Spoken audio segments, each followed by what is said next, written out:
Accredited investor status, Regulation S, income test, net worth. You might be asking yourself, what does this all even mean? I just want to apply for my EB-5 investor visa. Well, today I'm going to walk you through this early step in the EB-5 investor visa process. Hi everyone, Peter Bibler here at Bearing.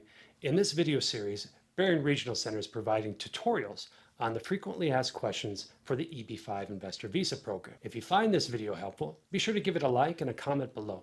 I encourage you to subscribe to our EB-5 channel to stay up to date on the latest EB-5 related news and Bearing project updates. Many of you wonder, what is the accredited investor requirement and how's it related to the EB-5 program? So today I'm going to explain the definition of an accredited investor, for the most common cases anyway, and why you need to be an accredited investor to participate in an EB-5 project. Accredited investor status is a common feature to the investment world. It's not strictly required by the EB-5 investor program. That is, you're not going to see it specifically mentioned in the regulations. You don't need to be accredited to apply for the visa itself. But for EB-5 projects, you're participating in private offerings or private placements. You're buying securities that are not registered with the SEC. Unless you meet certain exceptions, you need to be accredited to make this investment that then would qualify you for an EB-5 investor visa. For example, buying preferred units in a limited partnership. There are several criteria that qualify you as an accredited investor, but I'm going to focus on the most common ones. First, income.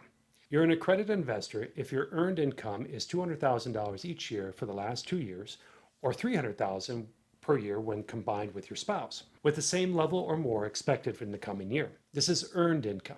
It doesn't include capital gains from the sale of equities or property, but it could include rental income from investment property. Essentially, we're looking at your annual cash flow, gross, not net.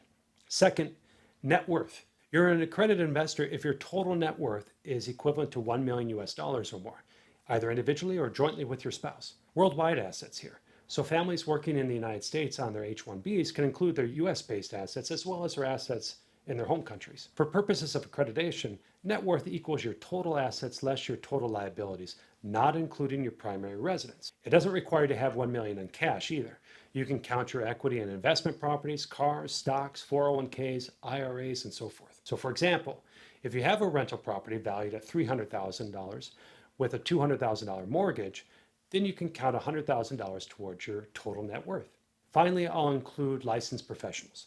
This is a 2022 change that allows folks holding FINRA Series 7, 62, or 65 licenses to classify as an accredited investor. To demonstrate that you're an accredited investor, you do not necessarily need to provide your evidence of income, bank statements, tax returns, and so forth to the regional center. Instead, you may have your accountant, such as a CPA or a chartered accountant abroad, financial advisor, or other licensed professional, familiar with your finances, to prepare for you an accredited investor letter or certification. This professional may be in the United States or abroad. You can also use an independent online service at verifyinvestor.com. Through this service, you can upload the necessary materials, pay the fee, and usually obtain certification within a day or two. Whether you do this through an accountant or through verifyinvestor.com, the letter itself is valid for 90 days. One major exception to the investor accreditation rule is if you're purchasing securities under Regulation S. Simply put, if the investor has offered or sold private securities outside the United States, then they don't need to be an accredited investor. Nevertheless, such non-US based investors should still meet suitability standards. That is, understanding the terms and risks and merits of the offer, as well as taking into consideration the investor's investment experience, their objectives, the time horizon, liquidity needs, risk tolerance, and so forth. The reason for investor accreditation is because EB-5 investments are private securities offerings. They're not publicly registered securities, and as such, they are not subject to as much oversight as publicly traded securities. For a private offering to be exempt from such registration and to engage in general solicitation, such as social media, advertising, and so forth, the issuer, generally the new commercial enterprise, can only solicit accredited investors to purchase securities and invest in the EB-5 project. Investor accreditation is the SEC's and FINRA's shortcut to ensuring that investors who participate in private offerings, including EB-5 projects, are sophisticated investors. There's an assumption that if you are earning substantial incomes or have a high net worth, then you have experience in investing and can handle and understand the risks and rewards of private investments. As always, there's no substitute for due diligence.